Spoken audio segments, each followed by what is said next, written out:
Until then, just enjoy the takeoff.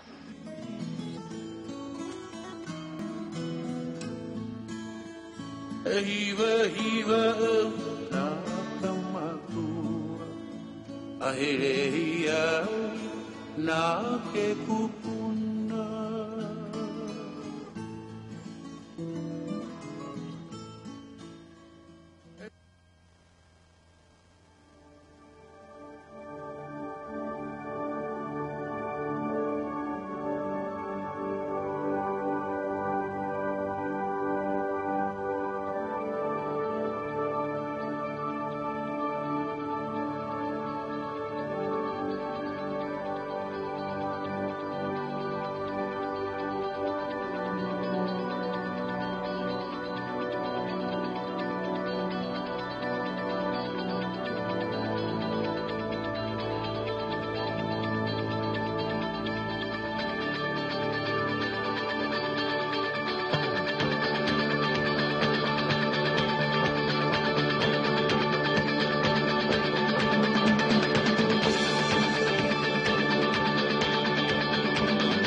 Doing so far? Good.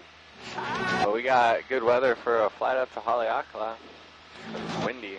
This wind really helps us out on the windier days. It blows a lot of the moisture off the top of the mountain. Usually in the afternoons it's pretty hit or miss because we get that weather system called daytime heating you may have heard of. Basically, if you look up at Haleakala first thing in the morning, you don't see any clouds up here at all. That's why people go up for sunrises, you know.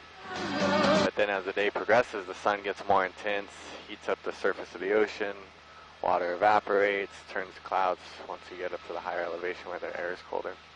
But when we have strong winds like this, it just blows it off the top. But it does make it a little bumpy, but that's okay. It just makes it more fun, really.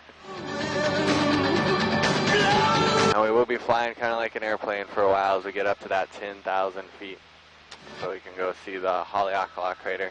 After we get a good view of the crater, then we'll go be helicopters. We'll get you right over the rainforest, hover next to waterfalls. No waterfalls on this side anyways, because this is the leeward side of Haleakala, meaning the wind's going to hit the other side of the island first, and that means all the rain's going to hit the other side first. Even this side, like a desert. We've been flying over a desert for a while. It's just hard to tell because we got all the sugar cane, but they only get like 10 inches of rainfall down here. they have a canal system that runs 30 miles out towards Hana, diverts streams and rivers from the rainforest, brings water into the central Maui water, the sugarcane. But otherwise, it'd be pretty dry. That's why they build all the hotels down there. That's Kihei and Wailea down near the coast. It's out of the wind and out of the rain, or at least out of the rain for the most part. And that's why the Hawaiians would never live out there. They would never live in Kihei or Wailea or Kaanapali. They'd be over in Hana or Kipahulu, little towns we'll see later on. Because that's where the fresh water was. But now we got grocery stores and canal systems, so everything's kind of opposite. The drier side are more populated.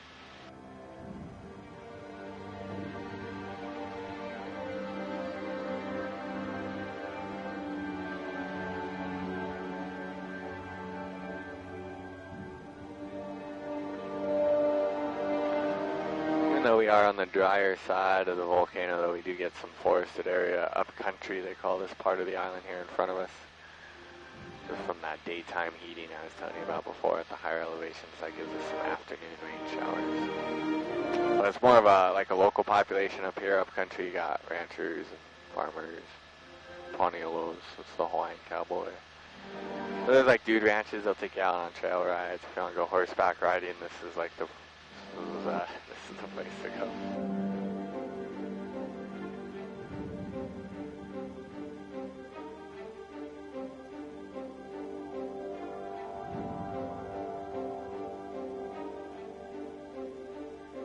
If you ever take the Haleakala Highway up to the summit of Haleakala, that's the windy road you'll see like off I-10 o'clock. That takes you up to the national park. There's also a state park up here if you look in front of us.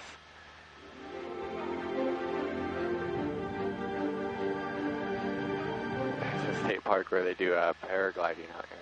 It's kind of like hang gliding, but more with a parachute. More like our 12 o'clock. They have a California redwood forest too if you go up that road far enough. It's all off the Kula Highway, which is the same as the Hana Highway. It goes all the way around Haleakala. Just called the Kula Highway when you're on this side, Hana Highway when you're on the other side.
You'll see like all this open land, like ranch land. There's the Ulapalakua Ranch down there off our right side, and they have thousands of acres, thousands of elk too. Elk in Hawaii, believe it or not. They have elk at their higher elevations. They have a little ranch store, they sell it, they have wineries, they grow their own grapes, bottle their own wine there too. I don't know anything about wine, so I can't tell you if it's any good, but they do free wine tasting if you ever come up country and check out the Ulapalakua Ranch. It's right at the edge of the Southwest Rift Zone. The Southwest Rift Zone is this ridgeline that we're going to be climbing over here. It's basically a ridgeline created by a chain of eruptions that occurred from the summit all the way down to the coast. Down there off our right side, at the very corner of the island, that's where the last eruption was. You kind of expect a volcano to erupt from its summit, right? That's what most people think of when they think of an erupting volcano, but that's not always how it works in Hawaii. They erupt all up and down the sides of the volcano. There hasn't been a summit eruption, Haleakala, for around 1,000 years. All the more recent eruptions are down by the coast, which is kind of common for an older volcano like Haleakala. And that last eruption for Haleakala, they think, was around 1790, but they don't know for sure because it was before written down recorded history. For a volcano to be considered active, you have to have an eruption within recorded history. Like, they have to have the exact date and length of the last eruption. And that starts in the year 1800. The last eruption was just like 10 years before that. That's why many geologists refer to Haleakala as being technically dormant but practically active. Many do expect another eruption someday. So we're all looking forward to that. Maybe on this flight, who knows, we'll cross our fingers, but for now you gotta go over to the Big Island to see the erupting volcano. They have Kilauea over there. It's been erupting since January 3rd of 1983. 32 years in counting the eruption on the Big Island. Geologists believe these volcanoes, they can erupt for like 100 years at a time. They have 100-year-long eruptions. They're long and slow and not explosive, not like Mount St. Helens. That's why they say even the volcanoes are laid back in Hawaii. More people go to the eruption than away from it. That's what's going on the Big Island. We might be able to see the Big Island once we get over this ridgeline here. We're having a pretty good view of it so far today.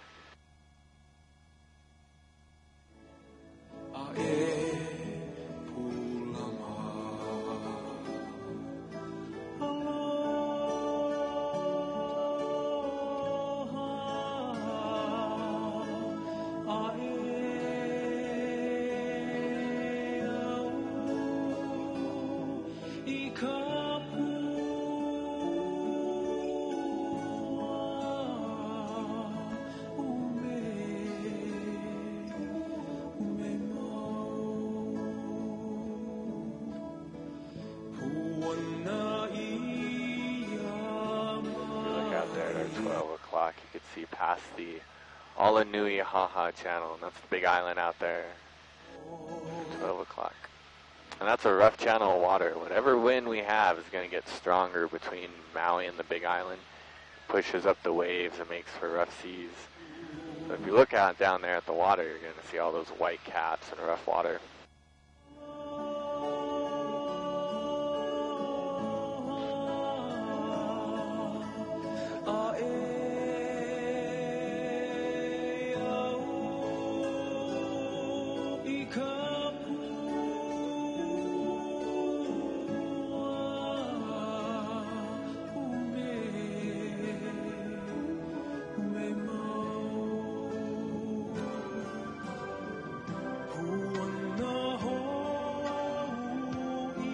As I was saying, this channel of water is what led to Captain Cook's demise. Captain Cook sailed all around the world, couldn't make it through this channel, got caught in the wind.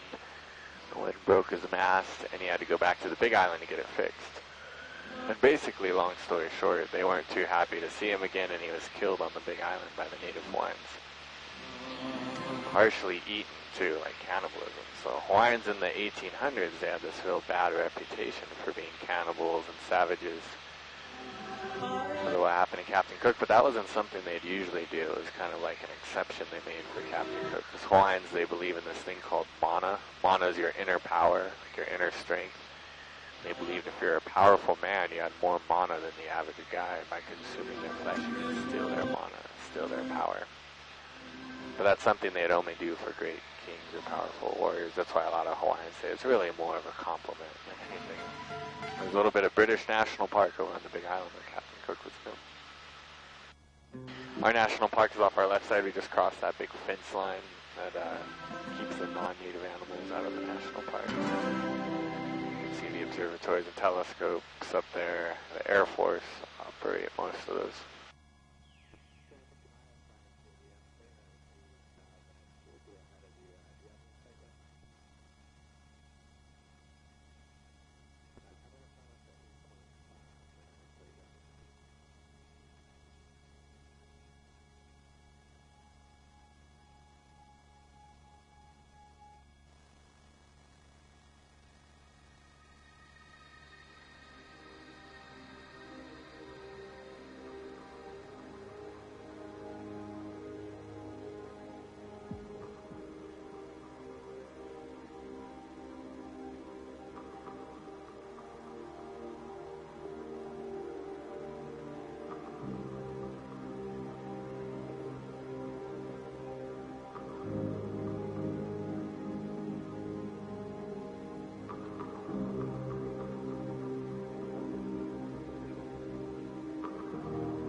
over on the Big Island, we have the two largest volcanoes on the planet right next to each other. But Haleakala here is the third largest, but we got the biggest crater. This is the largest crater in all of Hawaii. And this is an older volcano than the other ones, so more time has passed for rain and erosion. They say even glaciers back in the Ice Age got in this crater and like washed it out, widened it out, made it deeper and wider. And there's 7 eruptions around 1,000 years ago that filled it back up with lava a little bit. So there's 7 different cinder cones within the crater from eruptions somewhere around 1,000 years ago. You'll see those. And we're going to keep the crater off our left side for a little bit, but we'll swing around for y'all on the right in just a moment.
Off the top of the mountain now, we'll work our way down towards the rainforest. And as we descend, we're going to feel some pressure in your ears. Just try to yawn or chew gum if you have it. Just like driving down from a mountain, same thing. We're just driving down a bit fast. If you love somebody, better tell them why they're here, 'cause they just may run away from you. You'll never know quite when, well, then again it just depends on how long the time is left for you. I've had the highest mountains, I've had the deepest river. You can have it all, but now keep moving. I'll take it in, but don't look down. 'Cause I'm on top of the world, eh? I'm on top of the world, eh? Been waiting on this for a while now, paying my dues to the dirt. I've been waiting to smile, eh? To hold it in for a while, eh? Take you with me if I can. Been dreaming of this since a child. I'm on top of the world. This is the Maui Badlands below us. Funny, we don't get much rain down below us, but it is a little green, even though it's late summer, and this is because of those tropical storms we had throughout the summer. Have kind of pushed rain up here to this dry climate zone. But they only get out on average around 10 inches of rainfall down here below us, and then in front of us on the other side of the southern spillway of the crater here, the Kaupo Gap, they get over 100 inches of rainfall. So it's like a fine line between the climate zones sometimes. Waiting on this for a while now, paying my dues to the dirt. I've been waiting to smile, eh? To hold it in for a while, eh? Take you with me if I can. Been dreaming of this since a child. I'm on top of the world.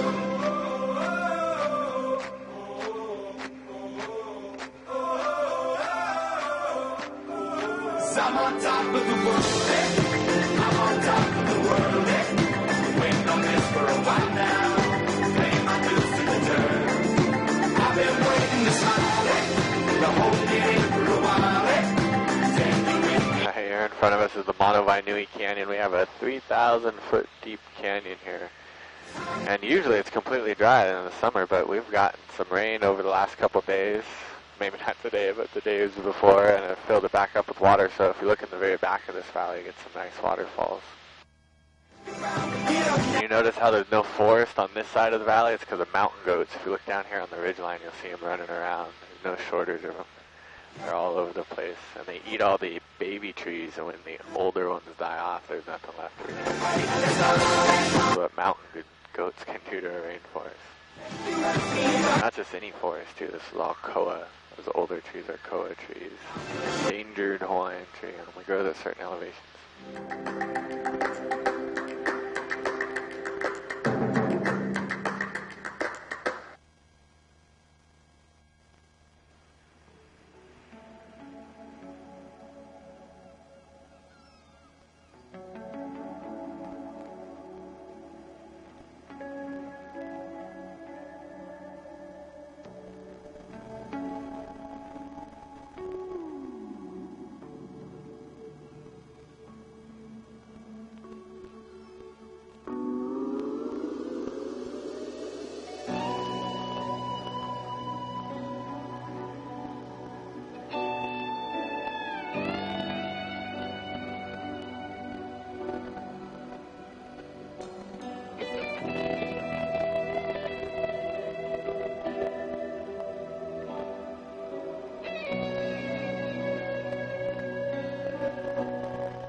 Nui Canyon, we'll start working our way out towards Hana.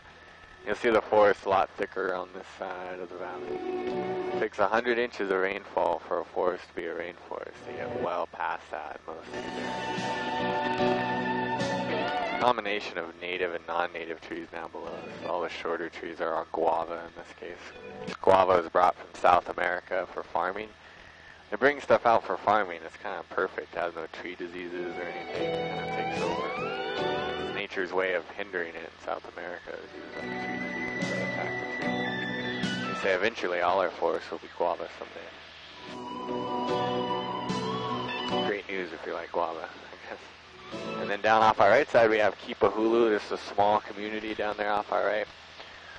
That was the first civilization for the Hawaiians. It's where the Hawaiians first civilized the island of Maui. Captain Cook referred to it as rooftops. It was all rooftops. It's a huge city. Just a few people living down there now.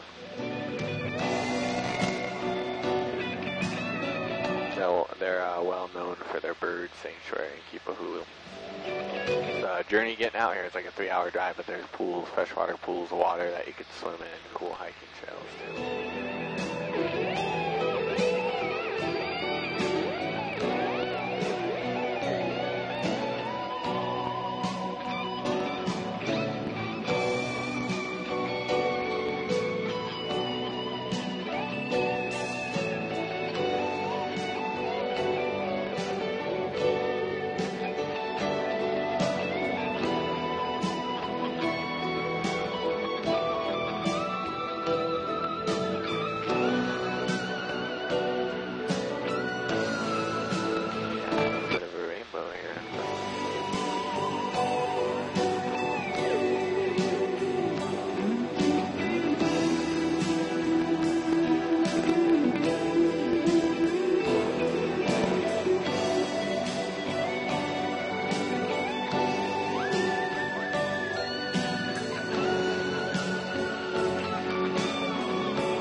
guys down in these canyons. You'll see some smaller waterfalls too as we come by here.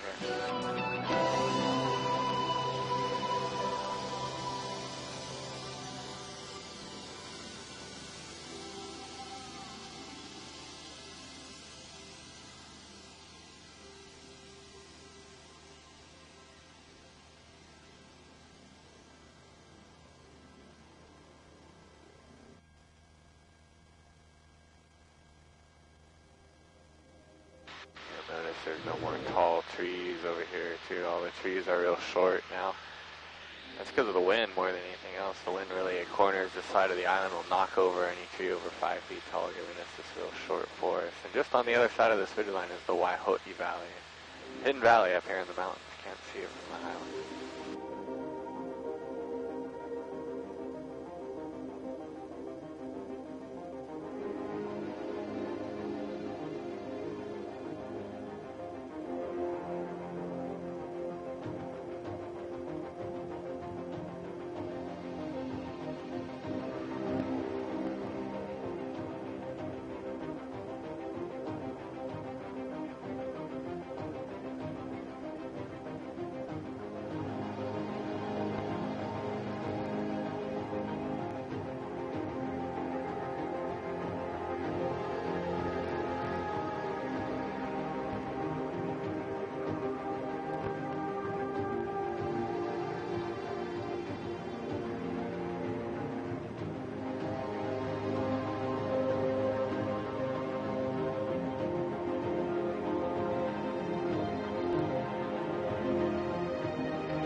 About our 12 o'clock position, you can see the little town of Hana, just a small community. Just behind Hana, there's all cattle ranches. There's more cows than people in Hana. A lot of people take this long road to Hana and expect something great at the end. And Hana is a cool little town, but there's not a whole lot going on. Like a lot of people drive through the town here and there. The drive itself is really cool because you see all these waterfalls, rainforests. They like it quiet in Hana, so we're not going to bother them too much, but we'll do a little turn up here on the mountain behind them. You get a view of town from a distance, and then we'll go drop down by the water, show you some of the sea cliffs we got on the north shore. Okay, this one's for Gabby.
They do a couple flights a day out here. Well, a helicopter company will drop people off occasionally, but then you're kind of stuck. journey getting into town from the Hana airport. Bluebirds fly. There's this guy named Armin who does powered motor glider flights. He's out flying around out here somewhere right now. So he has a hang glider with basically attached to a motorcycle, so he could take off from the runway. He's got 2 seats. You can do a little flight lesson. Fly around with Armin get out here. I watched them bloom for me and you and I. We have the largest Hawaiian ruins in all of Maui up here. Up on the Pi'ilani Hali Heiau. So Hana used to be like a big city for the Hawaiians, so this is where their Hawaiian version of the White House was, basically. If you look up here about our 11 o'clock position, you'll see a big rock foundation. It's about 2 stories tall, about the size of a football field, and it was built for King Pi'ilani, who lived there a long time ago, back in the 1600s. But the wooden structure is all gone. All that's left is the rock foundation. The colors of the rainbow, so pretty. There's botanical gardens down there. They charge you like $10 if you want to go walk around, check out the Pi'ilani Hali Heiau. Then you'll see a real rugged coastline over the next couple miles. This is because we have real deep water offshore. Anytime we have deep water offshore, the ocean will just eat away at the island, create all these little caves that you'll start to see if you look closely along the waterline. Caves eventually, cave in, and big sections of cliff will fall off into the sea. So this is the result you're going to get if you have deep water. If you have shallow water, it's like the opposite. The sunlight will grow the coral, and you'll get white sandy beaches. Depends on that water depth.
About an hour and a half into the road to Hana.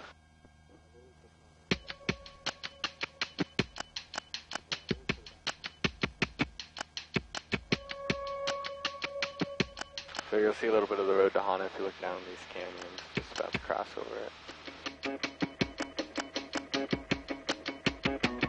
So we got the K&I Valley in front of us.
you'll see some waterfalls too, but they drop right into the canal system that's taking the water out to the sugarcane. So that's that line you'll see like right along the cliff.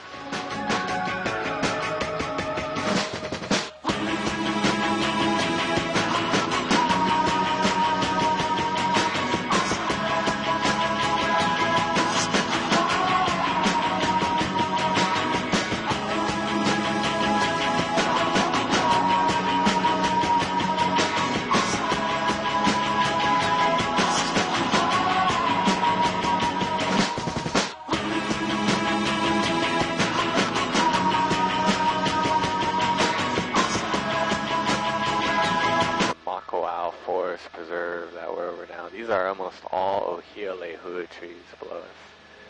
They're the most common native tree of Hawaii. You just don't see them along the coastlines so much because invasive trees have taken over. It's a native Hawaiian tree. The first tree to grow on the lava rock after it cools.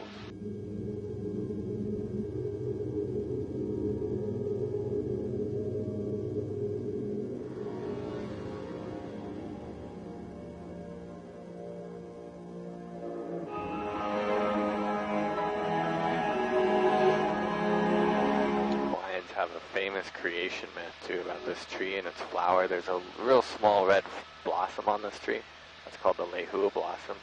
So Ohia is the tree, lehua is the flower. And they represent like a man and a woman, like a boyfriend and a girlfriend. Ohia was the Hawaiian guy, lehua was the girlfriend. They were inseparable, they say, in the past until Pele came between them. And Pele, she's the Hawaiian fire goddess. And she was jealous of these two. She liked this Ohia guy. Told him he had to lose his girlfriend, come stay with Pele. So anyways, Ohia refuses because he wants to be loyal to his girlfriend. So Pele gets real mad, getting turned down, curses him, turns him into a tree, and that's where the tree comes from. He used to be a Hawaiian guy. Which sounds a little odd, but it's actually quite common in Hawaiian mythology. Goddesses are always getting mad at guys, turning them into trees, plants, rocks, all kinds.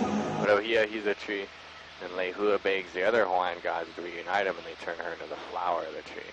They say if you pick the flower, then you're going to separate the two, and it'll begin to rain as the tree weeps for its loss. It's a Hawaiian myth on how you make it rain. Flowers. But we like the rain. We get more waterfalls, and we're on an island. If we run out of rain long enough, we'll run out of water. So if you see any of these little flowers, just go nuts. Pick as many as you want. Make it rain for us.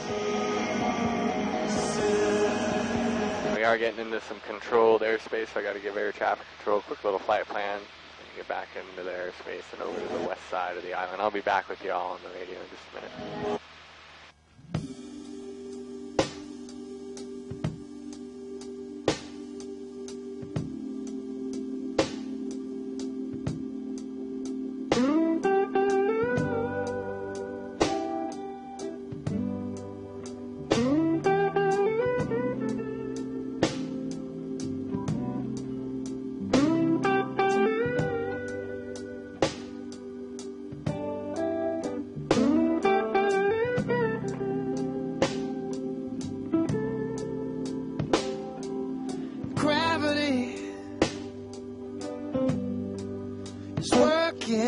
Against me,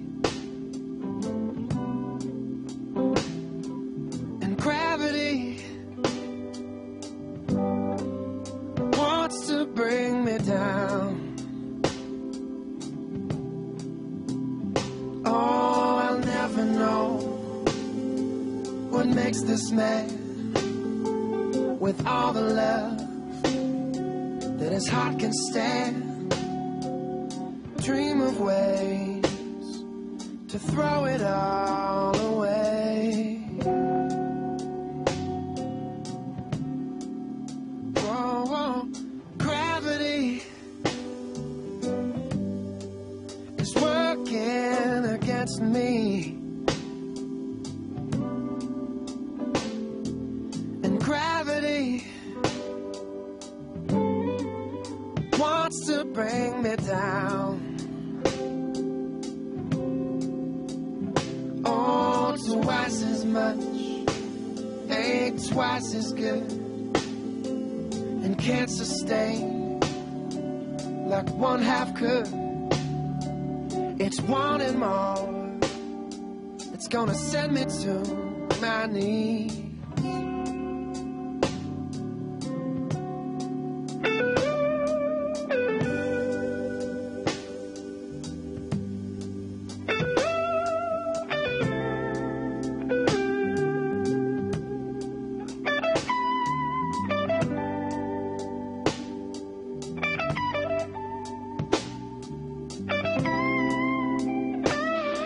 Side over here is the town of Paia. You may hear about Paia. There's like tons of restaurants and little shops there. Also, there's some really nice white sandy beaches in Paia. The problem is you get kind of blown out by the sand. It's real windy here. Maui is the windy island because it's also like a wind tunnel effect between the two volcanoes.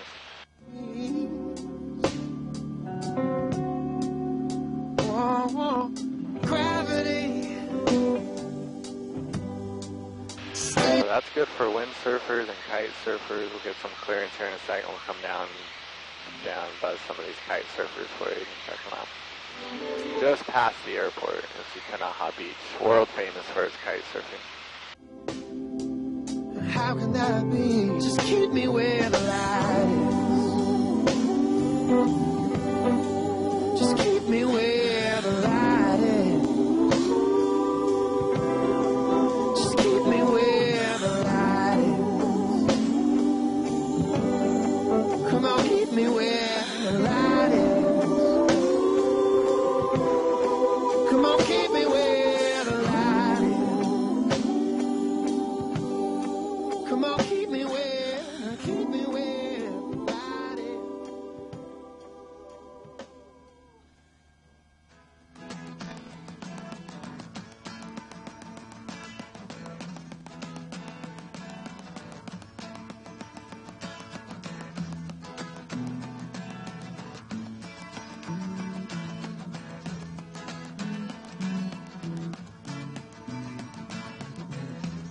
Leaves are falling all around. Time I was on my way. Thanks to you, I'm much obliged. It's such a pleasant stay. But now it's time for me to go. The autumn moonlight's my way. But now I smell the rain, and with it pain, and it's heading my way.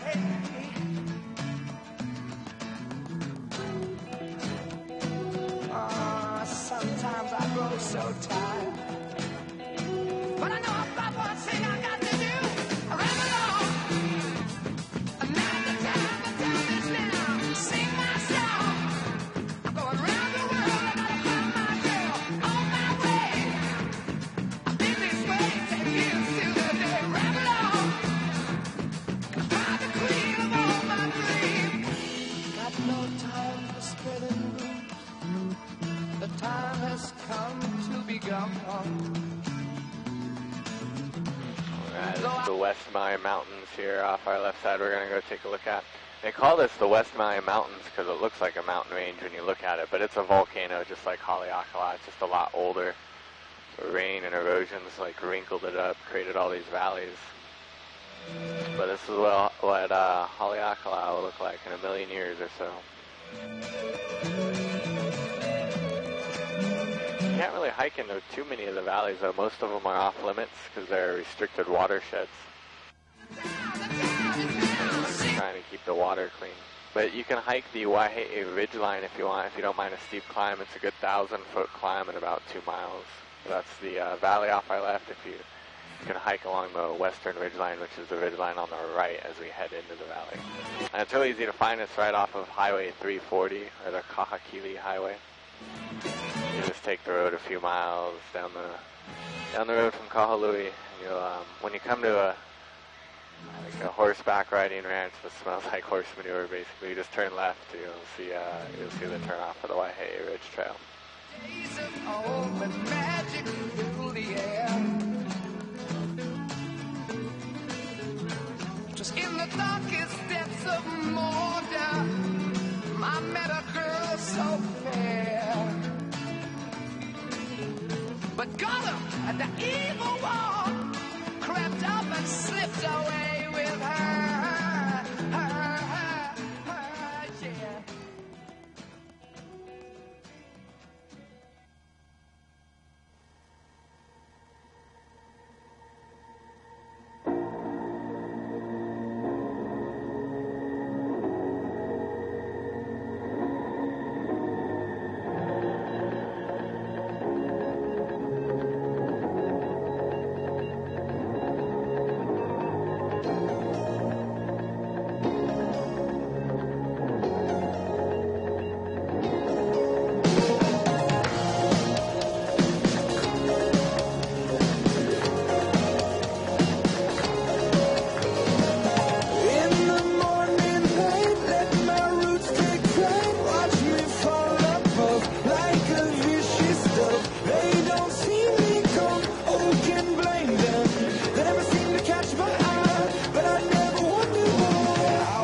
West Maui Mountains.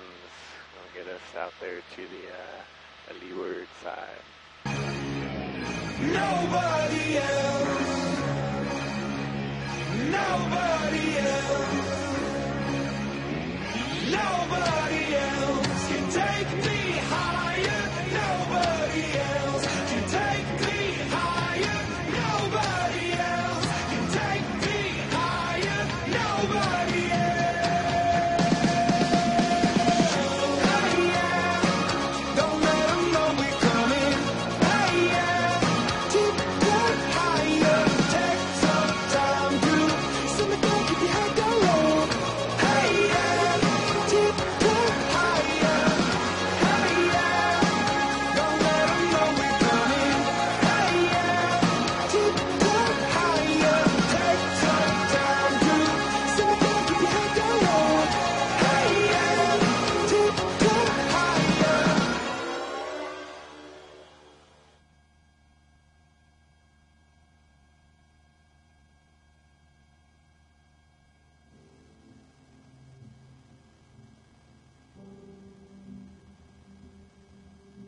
Look out there in the distance, you'll start to see some different islands. That's Molokai out there off our right side, and the island of Lanai in front of us.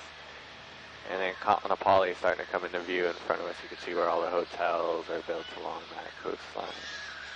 And off our right side is Kapalua. It's the Kapalua Plantation Golf Course down there. It's part of the PGA Tours.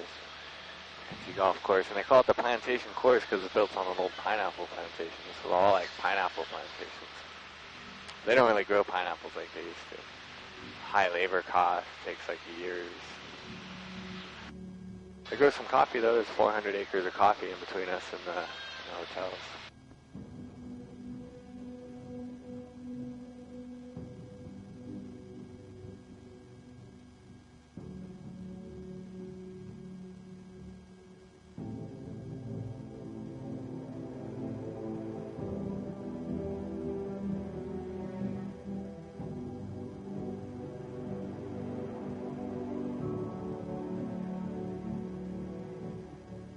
look out there about our 12 o'clock, you can see the town of Lahaina. That's the first capital city of all of Hawaii. The water offshore of Lahaina is real calm. You have glassy water offshore of Lahaina. Because Maui's going to block all this wind when we're filling here and we'll get into the water down there. So it's a good spot to park a boat. But then they built deep sea ports over in Hilo, the big island, Honolulu. So the capital's moved around a little bit. Lahaina's just for fun now. Cruise ships and tour boats now. A lot of history down there in that town. Back in the 1800s, trade ships that came to Hawaii, they weren't really known for having the classes people on board. That was a real wild port city. There's all kinds of disease and crazy stuff going on in town. So missionaries came out to Lahaina and they built these schools just on the Mauka side of town, up on the mountain. Made them public boarding schools. It gave the kids a place to live and get medical attention, and then the kids would maintain the campus in return. That's how they made it work. And it's never changed since 1831. That's the only public boarding school left in Hawaii. Kids that live there work 20 hours a week to maintain. And that's why that big L is up on the mountain. You'll see this L for Lahaina up here off our left side. Go up there and chalk that out with lime. Put the class number on the bottom.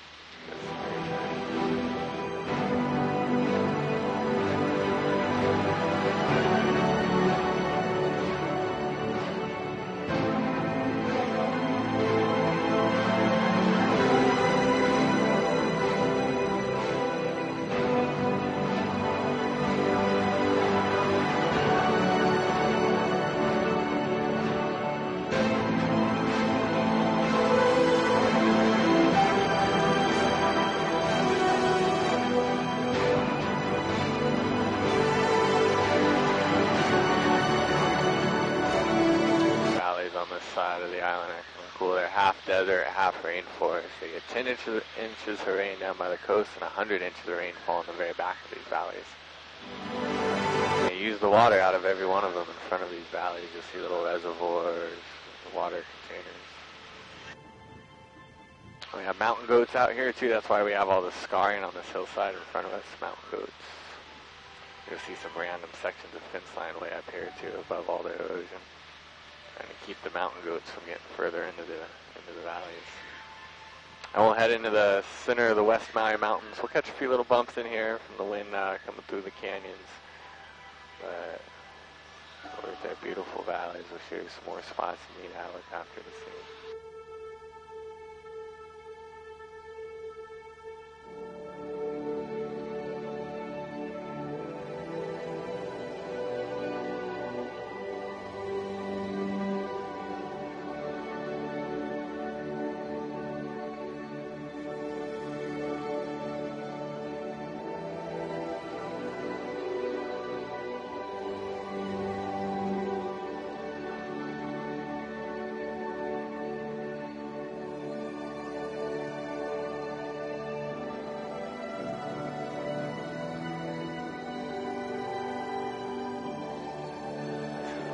Flying into the center of the West Maui volcano. This is where the crater of the old West Maui volcano was. It's been washed out into 5 different valleys now. We have the Laniapoko Valley, about to leave here, the Olovalu Valley in front of us. Ukumehame Valley sits off the far right side, and then the Iao and Waikapu Valleys will be out in front of us. Now, you don't have to remember that. There's no test or anything. Remember the Iao Valley, if anything, though, sits on the far side of that far ridge line out there in front of us. And it's the only one that you can hike through. It's a state park. It's like $5 for parking, but you can hike around. If you hike upstream far enough, you can find little swimming holes.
of the West Maui Mountains now. You'll see central Maui out in front of us and all the sugar cane. 37,000 acres of sugar cane there in the middle of the island. Like our big green lawn out there. That's a big part of our history. That's really what led to us becoming a U.S. territory.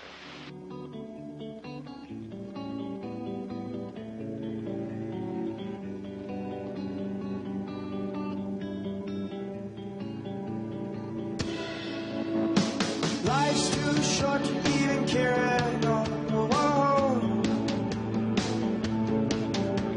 I'm losing my mind, losing my mind, losing control. These fishes in the sea, they're staring at me. A wet world aches for a beat of a drum.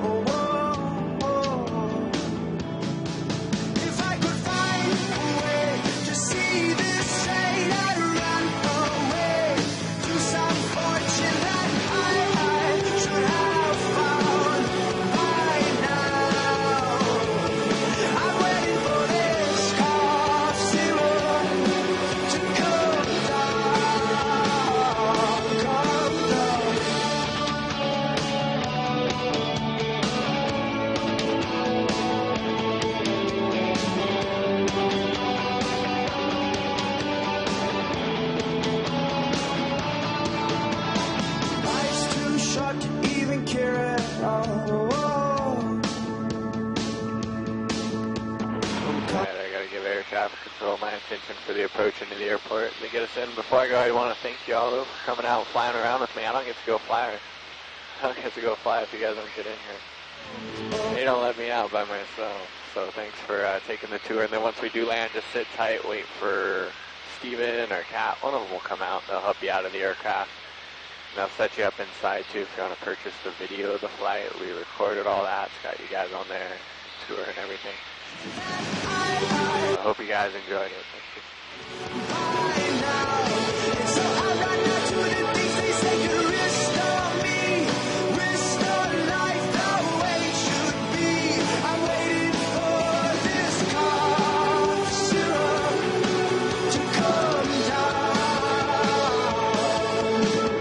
Life's too short to even care at all. I'm losing my mind, losing my mind, losing control.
Thanks again, guys, for coming out. Just sit tight. They'll be right over for you in just a second, and you can take off your seatbelts and headsets if you want. Who's to say what's impossible will they forget? This world keeps spinning with each new day. I can feel a change in everything, and as as the surface breaks, reflections fade.